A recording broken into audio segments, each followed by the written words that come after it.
Picture this. It's dawn on October 7th, 1571. The sea is quiet, the horizon still dim, and the air has that cold, metallic stillness that only exists right before violence. Don Juan of Austria steps onto the deck of his flagship and gives an order that sounds completely insane. He tells his carpenters to grab their saws and cut off the ship's prow. Not the mast, not the sails, the prow. The heavy bronze battering ram at the front.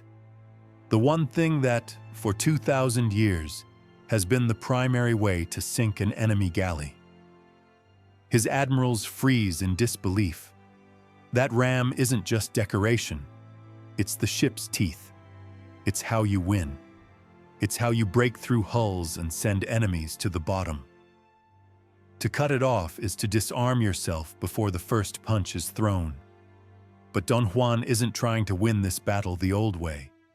He doesn't want to smash and board like everyone before him. He wants to turn the entire front of his ship into a platform for heavy artillery. Because Don Juan is betting his life and the fate of Europe on one brutal idea. Gunpowder is stronger than wood. This gamble is the very first move in the Battle of Lepanto, the day the Mediterranean would literally run red with blood. And before we dive into these stories of survival, suffering, and forgotten heroism, if you enjoy uncovering the hidden truths of history, hit like, subscribe, and comment below where you're listening from. I always find it unreal that we're exploring ancient stories together from totally different corners of the world, connected across time by the same curiosity. Because what's coming over the horizon right now is a death sentence. To the east, the Ottoman fleet is already in formation. And this isn't just a navy, it's a moving city. Nearly 300 ships arranged into a perfect crescent moon, a suffocating curve stretching miles across the sea. They move fast, powered by wind, and by the muscles of tens of thousands of enslaved men below deck. Christian slaves, chained to rowing benches, forcing the fleet forward stroke by stroke. The Ottoman strategy is simple: envelop, board, overwhelm. They've ruled the Mediterranean for a century, undefeated in major combat. They move with the confidence of an empire that has crushed everything from the Balkans to North Africa. And facing them is the Holy League. A chaotic patchwork of rivals shoved into one line that looks like it could snap at any moment. Spanish, Venetians, papal forces, outnumbered, exhausted, terrified. Just hours earlier, their commanders were still arguing about whether to fight or flee. But now, retreat is impossible. The coast is too far. The enemy is too fast. Don Juan's command to cut off the rams ripples down the battle line. Some captains hesitate, then obey. Saws bite into seasoned wood. The bronze beaks splash into the sea one by one. The ships grow lighter. Their bow cannons can tilt lower now, aiming directly at the waterline of whatever comes charging in. Then the wind shifts, and suddenly, nothing. A dead calm. The sails go limp. Now it's not about wind anymore. It's about muscle. The sound of saws fades, replaced by the pounding of drums. Boom, boom, boom. Both fleets surge toward each other, powered by rage, fear, and thousands of tortured rowers. The centuries-long Christian versus Muslim conflict is about to reach its violent climax, not in a negotiation room, but in a head-on collision of 500 ships. And to understand the fury burning in the hearts of the Holy League that morning, we have to rewind the clock just 2 months. We have to travel 1,000 miles east to the island of Cyprus, to a fortress city called Famagusta, because if Lepanto was the climax, Famagusta was the crime scene. For nearly a year, the Ottoman Empire had been devouring Cyprus. The island was the jewel of Venice's maritime empire. Rich sugar, cotton, and trade routes sitting way too close to the Turkish coast. The Sultan wanted it, and usually, what the Sultan wanted, the Sultan got. Ottoman forces steamrolled the island until only one city remained standing, Famagusta. Inside its walls stood a Venetian commander named Marco Antonio Bragadin, a man who honestly deserves his own movie. Stubborn, brilliant, unbreakable. He held a garrison of around 6,000 men against an Ottoman siege force of over 100,000. For 11 months, they resisted. They ate donkeys. They ate cats. They boiled shoe leather just to survive. They fought underground in mining tunnels. They repelled assault after assault. The Ottoman commander, Lala Mustafa Pasha, was losing his mind. He had sacrificed nearly 50,000 troops trying to capture one crumbling city defended by starving Venetians. By August 1571, the game was over. Food was gone. Gunpowder was gone. Bragadin looked at the skeletal faces of civilians around him and finally made the decision to surrender. But he didn't just open the gates. He negotiated terms. And on paper, they were honorable. The Ottomans agreed the survivors could leave safely, flags flying, sailing back to Crete. A civilized ending to an uncivilized siege, or so it seemed. On August 5th, Bragadin dressed in his finest red robes and walked out with his officers to hand over the keys. He was received with ceremony in Mustafa Pasha's tent. They drank sherbet. They exchanged polite words. For a moment, it almost looked like respect. Then, the atmosphere shifted. Sudden, violent. Mustafa began accusing Bragadin of murdering prisoners during the truce. A pretext. A lie born from frustration and humiliation. Because Mustafa had lost tens of thousands of men to this one stubborn defender. At a signal, Ottoman guards drew their swords. Bragadin's officers were hacked to pieces right in front of him. And for Bragadin, Mustafa had planned something far worse than death. They cut off his ears. They cut off his nose. They threw him into a dungeon and left him to rot in filth for days. But he didn't die. And 2 weeks later, Mustafa decided to make an example. On August 17th, Bragadin was dragged into the main square of Famagusta, and that's when the real horror began. On August 17th, Bragadin was dragged into the main square of Famagusta like an animal. He was barely recognizable now, mutilated, half-starved, his face a torn mask where ears and nose used to be. But Mustafa Pasha wasn't done humiliating him, not even close. Bragadin was forced to carry heavy sacks of earth through the streets, stumbling under the weight, while Ottoman soldiers laughed. Every time he passed Mustafa's tent, he had to stop and kiss the ground like a slave. Then they hoisted him up on the yardarm of a ship, dangling in the air like a broken puppet. The entire army gathered to mock him, to spit at him, to cheer at his suffering. And then came the finale. They tied Bragadin to a column in the town square. An executioner stepped forward holding something small, not a sword, not an axe, a knife. And slowly, methodically, they began to flay him alive. They started at his neck and worked downward, peeling his skin away in one continuous sheet, like removing a cloak or a wetsuit. It is almost impossible to comprehend that level of cruelty, even now. Bragadin reportedly stayed conscious until the knife reached his waist, whispering a prayer as he died. But the nightmare didn't end with death. They took his skin, stuffed it with straw, sewed it back together. then dressed this horrifying scarecrow in Bragadin's own uniform, mounted it on a cow, and paraded it through the streets under the commander's umbrella, a mocking imitation of rank. And when the Ottoman fleet sailed home, they tied that stuffed skin to the mast of their flagship, a trophy swinging in the wind. News of this atrocity spread like fire.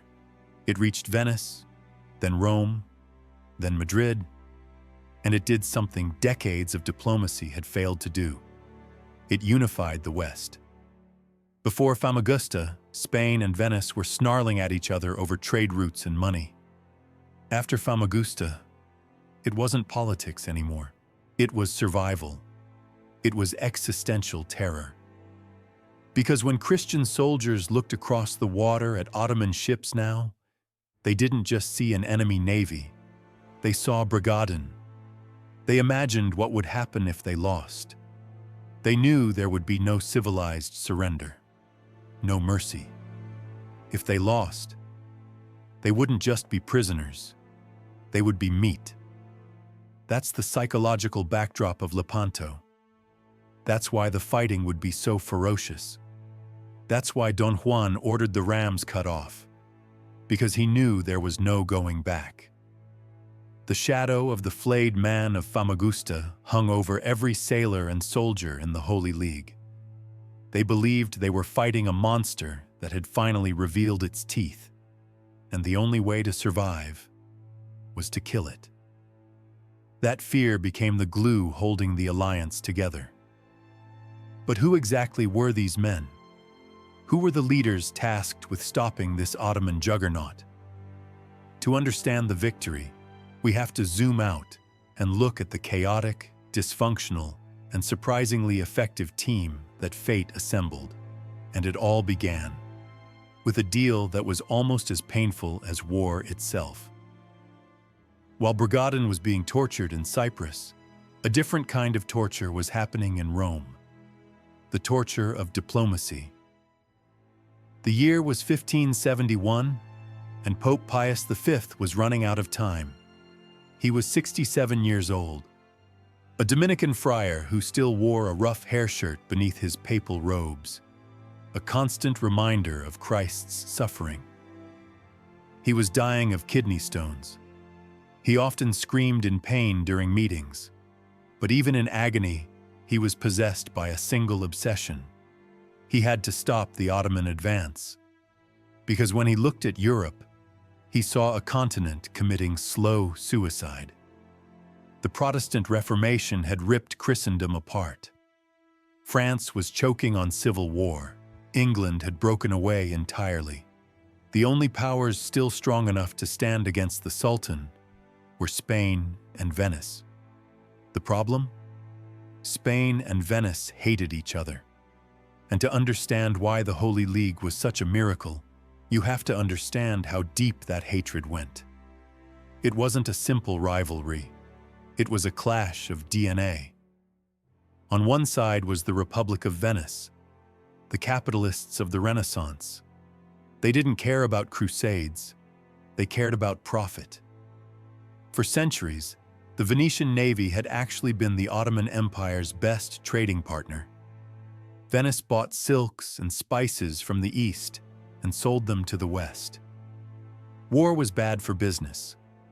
The only reason Venice wanted war now was because the Sultan was stealing their property. Cyprus. They were desperate, frantic, running out of money. They didn't need a crusade. They needed a navy to save their colony. On the other side was the Spanish Empire under King Philip II. Philip was the opposite of Venice in every way. Slow, pious, obsessively cautious. He was called the prudent king because he would read every memo 3 times before making a decision. His empire was global, stretching from the gold mines of Peru to the Philippines, and he viewed the Venetians as greedy shopkeepers who would sell their own mothers for a bag of pepper. Philip didn't care about Cyprus, too far east. His obsession was closer to home, the Barbary pirates of North Africa. raiders who hit Spanish coastal villages and dragged thousands into slavery. So when Pope Pius V finally got Spain and Venice into a room, the conversation went exactly how you'd expect. Venice screamed, "We must sail east to save Cyprus." Spain crossed its arms and said, "No, we must sail south to secure Tunis and Algiers." And while they argued, the Ottoman fleet only grew stronger. The negotiations dragged on for nearly a year inside the Vatican, an agonizing stalemate. The Spanish ambassador and Venetian ambassador insulted each other almost daily, but Pope Pius V refused to let it die. He used everything he had: guilt, shame, threats of excommunication, promises of indulgences. He basically locked them in diplomatic hell until they signed. And finally, on May 25, 1571, inside St. Peter's Basilica, the impossible happened. The treaty was signed. The Holy League was officially born, the biggest Christian coalition since the Crusades. Spain would pay half the cost, fueled by American silver. Venice would pay a third and provide the bulk of the ships. The Pope would cover the rest. It was a floating military corporation. But let's be honest, this wasn't a marriage of love. It was a marriage of convenience. The treaty was stuffed with loopholes. Spanish commanders were secretly ordered by King Philip to preserve their ships and avoid unnecessary risk for Venice. Venice was secretly looking for a way to cut a side deal with the Sultan if the war went wrong. It was fragile, held together by the sheer will of a dying pope and the terrifying reality of the Ottoman threat. The League agreed to assemble a fleet of over 200 galleys, 100 transport ships, and 50,000 infantry.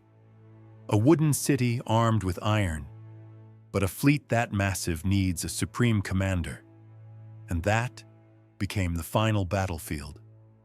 Because a Venetian admiral would never take orders from a Spaniard, and a Spanish noble would rather die than salute a Venetian merchant. So the Pope needed a compromise, someone with royal blood, charisma, and technically Spanish, but not too politically dangerous. And he found his answer in a 24-year-old young man with no crown, no kingdom, and a reputation for reckless ambition. His name was Don Juan of Austria, and his appointment would be the wild card that turned this fragile alliance into a lethal weapon. When the massive Holy League fleet finally gathered at the port of Messina in Sicily, it was chaos, a logistical nightmare. Spanish infantry sneering at Italian sailors, German mercenaries drinking too much and picking fights with everyone, aristocrats jockeying for status like it was a court banquet instead of a war council. The whole thing was a powder keg. And into this volatile mess walked a young man who looked like he'd stepped straight out of a romance novel. Don Juan of Austria. He was only 24. He had flowing blonde hair. He dressed in velvet and gold like he was going to a coronation instead of a battlefield. And he kept a pet lion cub in his cabin. To the hardened, gray-bearded admirals of the fleet, he must have looked like a joke, like some boy general playing at war, but they underestimated him. Because Don Juan was possibly the only person alive who could have led this fleet. His backstory reads like a fairy tale or a scandal. He wasn't born a prince. He was born in secret to a washerwoman in Germany. His father was the most powerful man on earth, Holy Roman Emperor Charles V. A brief affair, a hidden child, a royal embarrassment.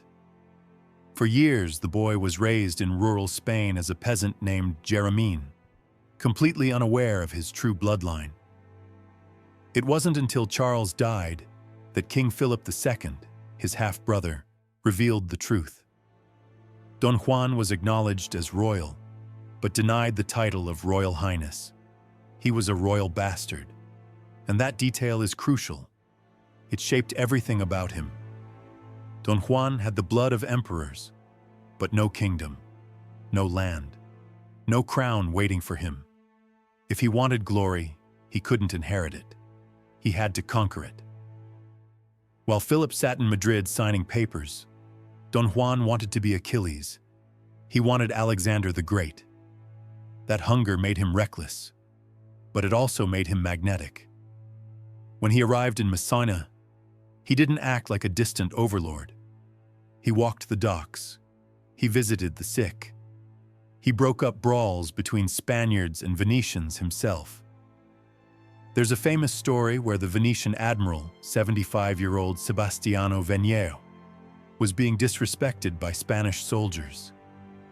Tensions got so high, the fleet nearly started fighting each other before they even sailed. Don Juan stepped in, soothed the Venetians with charm, and disciplined his own men. He managed to tame the egos of men 3 times his age.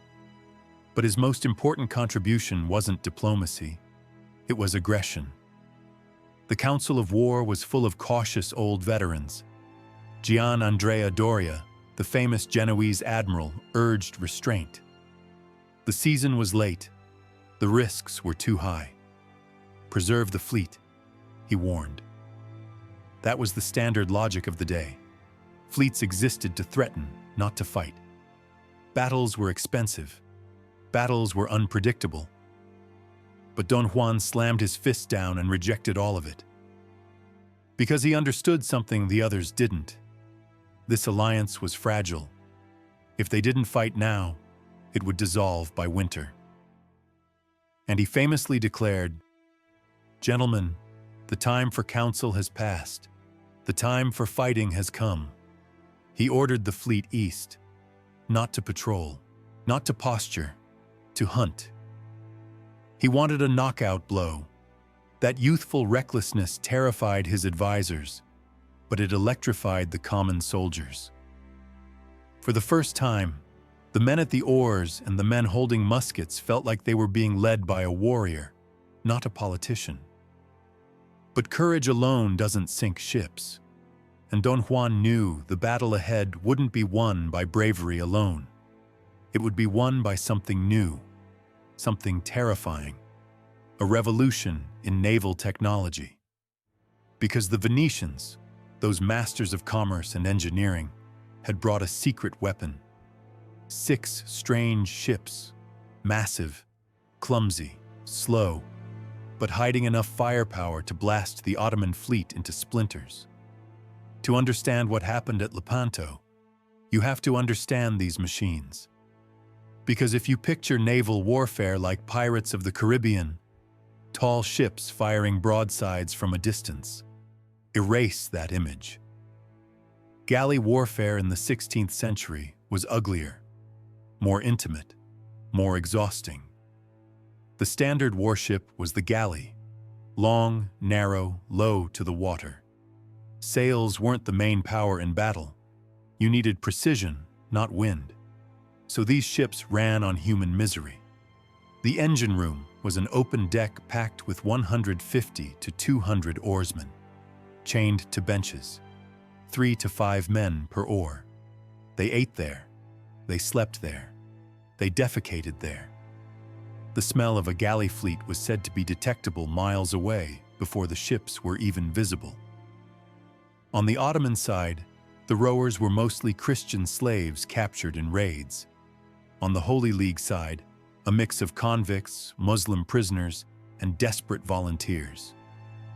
During battle, some rowers were even gagged with cork, so their screams wouldn't distract soldiers above deck. The strategy of galley warfare was brutally simple. It was a car crash. You rode straight at the enemy, slammed your bronze ram into their hull, and then unleashed infantry to butcher the crew. It was land warfare on floating platforms, but the Venetians brought a mutation to the fight. They brought 6 ships that didn't fit the rules. They were called galleasses. A galleass was a hybrid monster, built on the hull of a massive merchant cargo ship, reinforced for war, and fitted with oars. Higher, wider, heavier. If a normal galley was a fighter jet, fast and fragile, the galleys was a floating fortress. Because of its height, soldiers from standard galleys couldn't easily board it. It was like trying to climb a castle wall while being shot. But the true game changer was its firepower. A normal galley had cannons only at the front, facing forward. If you flanked it, it was nearly helpless. A galleys? It was lined with artillery along its sides. It could fire in a 360-degree arc. The Venetians towed these 6 beasts out front, about a mile ahead of the main battle line. From a distance, they looked like slow, sitting ducks. The Ottoman commanders probably dismissed them as supply ships, failed experiments. Ali Pasha, the Ottoman admiral, made the fatal mistake of ignoring them. He ordered his fleet to row past them to reach the real fight with the Christian galleys behind. He didn't realize he was sending his fragile wooden ships into a kill zone. Because those 6 beasts weren't just ships, they were breakers, designed to smash the perfect Ottoman crescent into chaos.